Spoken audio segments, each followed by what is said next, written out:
تھا کہ ایک دشمنی سی پیدا ہو جاتی تھی دل میں حضور کے خلاف اور صادق الایمان مسلمانوں کے خلاف کہ یہ انہوں نے ہمیں مشکل میں ڈال دیا ہے.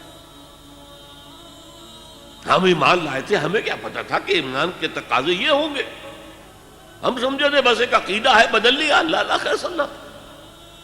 یہ تقاضے تو بڑے بھاری ہیں, ان کو پورا کرنا تو آسان نہیں ہے. وہ جو اقبال کہتا ہے تو بچا بچا کے نہ رکھ اسے, تیرا آئینہ ہے وہ آئینہ کہ شکستہ ہو تو عزیز تر ہے نگاہ آئینہ ساز میں. جان اور مال بچاؤ نہیں, خرچ کرو. آئینہ ٹوٹا ہوا کس کو پسند آتا ہے؟ اللہ کو تو تمہاری ٹوٹی ہوئی لاش زیادہ پسند ہے بنسبت تمہارے زندہ وجود کے.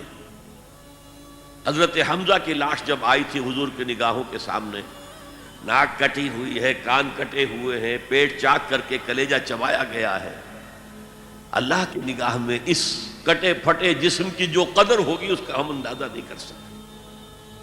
تو بچا بچا کے نہ رکھ اسے, تیرا آئینہ ہے وہ آئینہ کہ شکستہ ہو تو عزیز تر ہے نگاہ آئینہ ساز میں. آئینہ ساز اللہ ہے. تو ایک تو دشمنی ہو جاتی تھی رسول سے, اور اس میں ایک خاص واقعہ میں آپ کو بتا دوں. حضور نے مدینہ تشریف آوری کے 6 مہینے کے بعد 7ویں مہینے سے چھوٹے چھوٹے چھاپا مار دستے بھیجنے شروع کر دیے to threaten the lifeline of Mecca. مکے کی جو ساری معیشت تھی وہ تجارت پر تھی. اور اگر آپ تاریخی حیثیت سے جاننا چاہیں کہ یہ لنک بن گئے تھے trade between east and west. دیکھیے جب تک نہر سویز نہیں تھی تو مشرق و مغرب کے درمیان سمندری راستہ تو کوئی نہیں تھا. ابھی 1498 جب آئے گا, کوئی 1000 برس کے بعد, تب وہ راستہ جو ہے ملے گا انسان کو کہ round the Cape of Good Hope, Africa کی جنوب تک جا کے پھر جاؤ تو مشرق کا راستہ کھلا ہے. تو ہوتا کیا تھا, یورپ سے سامان تجارت آیا اور شام کے ساحل پر اتر گیا. ادھر ایسٹ انڈیز سے جاوا, سماٹرا, ہندوستان, چائنا, ادھر سے مال آیا سمندر کے راستے سے اور یمن کے ساحل پر اتر گیا. And between these 2 points caravans of the Quraysh, they were going to and fro. جنوب میں گئے, سردیوں کے زمانے میں وہ جاتے تھے جنوب میں, گرمی کم ہوتی تھی یمن کی طرف.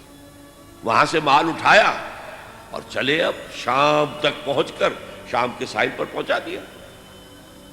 وہاں سے شام کا ساحل یورپ کا آیا ہوا سامان اٹھایا اور وہ لا کے سیدھا جنوب میں, سیدھا راستہ تھا بالکل سیدھا, اسٹریٹ ٹو دی نارتھ, اور وہ جو ہے آ کر یمن پہ اتار دیا. یمن سے پھر مشرقی ممالک کے تاجر وہ خریدیں گے اور لے جائیں گے کشتیوں کے ذریعے سے. شام سے یورپ کے تاجر وہ جو ہے وہ خریدیں گے اور لے جائیں گے. تو یہ کنیکشن بن گئے تھے between the trade between east and waste.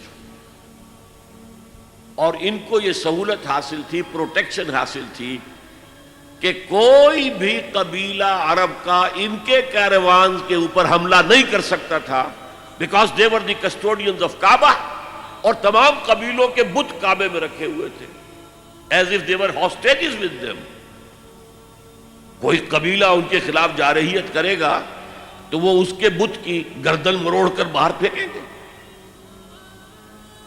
اس وجہ سے انہیں اس پوری تجارت کے اندر, اور ان کی جو مالی حیثیت بہت بہتر تھی قریش کی بقیہ پورے عرب سے, اس کا سبب یہ تھا. اب حضور نے کیا کیا, اسے تھریٹن کیا, we are very much here now. This can be called the economic blockade of مکہ.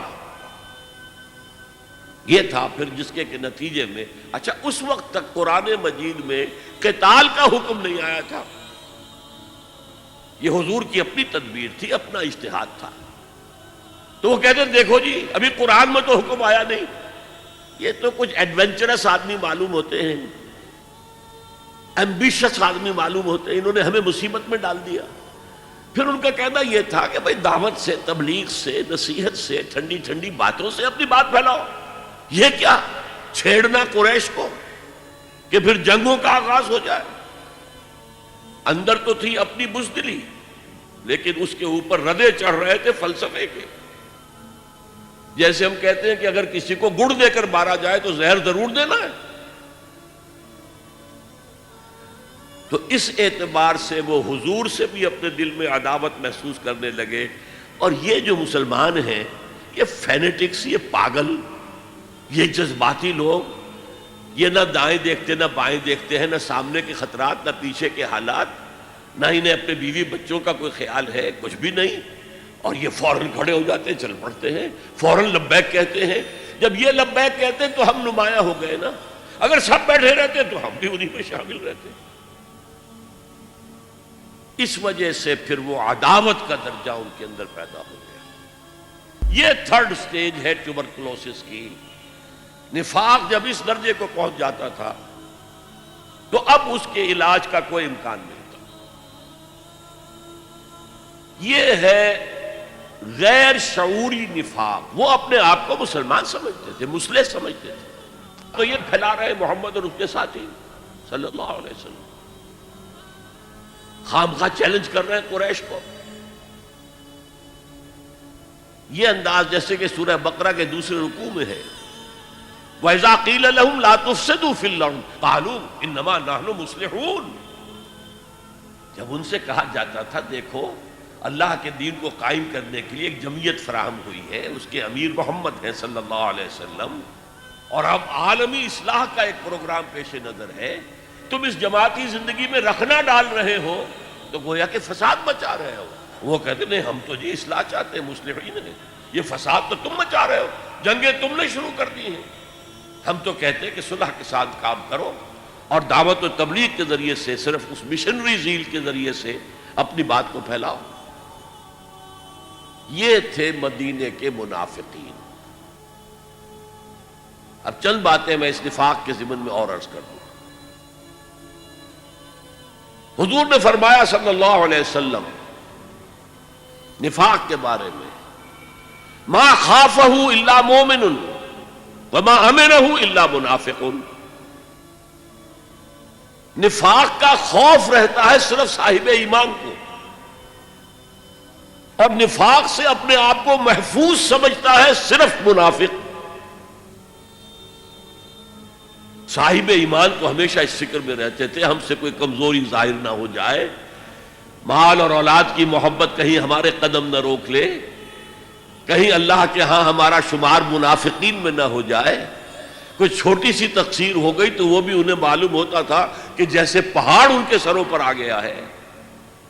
حضور نے فرمایا کچھ لوگ ایسے ہوتے ہیں کہ اگر گناہ کر بیٹھتے ہیں تو ایسے محسوس کرتے ہیں کہ پہاڑ تلے آ گئے، اتنا بوجھ، اتنا احساس کے اوپر ثقل. اور کچھ لوگ ایسے ہوتے ہیں کہ بڑے سے بڑا گناہ کر کے بس اتنا سا احساس ہوتا ہے کہ ناک پر مکھی بیٹھ گئی کہ ہم نے یوں کیا، اڑا دیا، بس اتنا احساس. وہ ضمیر نام کی اندر شے وہ بتاتی تو ہے تم نے غلط کام کیا، اس سے زیادہ نہیں، مکھی اڑا دی خلاص. تو ما امنہ الا منافق. نفاق سے اپنے آپ کو محفوظ اور مامون سمجھتا ہے صرف منافق. یہ غیر شعوری نفاق ہے نا. وہ نہیں جانتا کہ میں منافق ہوں، وہ تو کہتا ہے میں مسلم ہوں، میں محمد کے پیچھے نمازیں پڑھتا ہوں صلی اللہ علیہ وسلم، میں روزے رکھتا ہوں، اگرچہ طبیعت تو نہیں چاہتی لیکن کیا کروں، جبرن زکوٰۃ بھی دے دیتا ہوں تاکہ مسلمانوں میں شمار تو رہے. تو وہ تو اپنے آپ کو مسلمان سمجھتا تھا منافق. تو ما امنہ الا منافق وما خافہ الا مومن. مومن کو خوف رہتا ہے کہ کہیں میں نفاق کی سرحدوں کے اندر داخل نہ ہو جاؤں. هي الحلقات تحفظني بآيات من القرآن، هي الحلقات تملأني بحب المصطفى العدنان.